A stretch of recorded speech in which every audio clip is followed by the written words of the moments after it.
Hello' friends, Assam health support YouTube চেনেললৈ আপোনালোকক আকৌ এবাৰ স্বাগতম জনাইছোঁ। বন্ধুসকল, আগৰ কেইটা ভিডিঅ'ত জনোৱা হ'ল যে কলেষ্ট্ৰৰেল কি হয়, কলেষ্ট্ৰৰেল বঢ়াৰ লক্ষণসমূহ কি হয় আৰু কলেষ্ট্ৰৰেল বাঢ়িলে আমি কি আহাৰ খাব লাগে। তো ফ্ৰেণ্ডছ, আজি আপোনালোকক জনাম যে এই কলেষ্ট্ৰৰেলৰ নৰ্মেল ৰেঞ্জসমূহৰ বিষয়ে।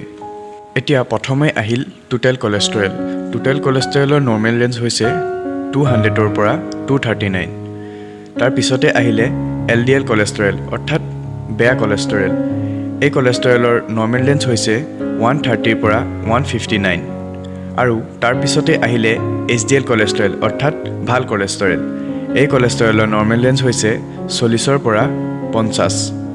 আৰু তাৰ পাছতে আহিলে ট্ৰাইগ্লিচাৰাইডছ। ইয়াৰ নৰ্মেল ৰেঞ্জ হৈছে 200ৰ পৰা 399।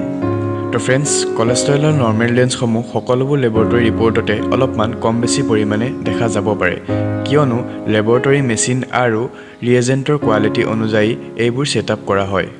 যদি আপুনি আজিলৈকে এই কলেষ্ট্ৰৰেল টেষ্ট কৰোৱা নাই, তেতিয়াহ'লে এবাৰ কলেষ্ট্ৰৰেল টেষ্ট কৰাই লওক, কিয়নো পুৰুষৰ সাধাৰণতে 20 বছৰৰ ওপৰৰ হ'লেই কলেষ্ট্ৰৰেলৰ পৰিমাণ বৃদ্ধি হোৱা দেখা যায় আৰু মহিলাসকলৰ 30 বছৰৰ ওপৰ হ'লেই এই কলেষ্ট্ৰৰেলৰ পৰিমাণ বৃদ্ধি হোৱা দেখা যায়। তো ফ্ৰেণ্ডছ, ভিডিঅ'টো আজিলৈ ইমানেই। যদি ভিডিঅ'টো আপোনাৰ ভাল লাগিলে তেন্তে ভিডিঅ'টো লাইক কৰিব আৰু শ্বেয়াৰ কৰিব আৰু তলতে থকা ছাবস্ক্ৰাইব বটনটো ক্লিক কৰি আমাৰ চেনেলটো ছাবস্ক্ৰাইব কৰিব। ধন্যবাদ।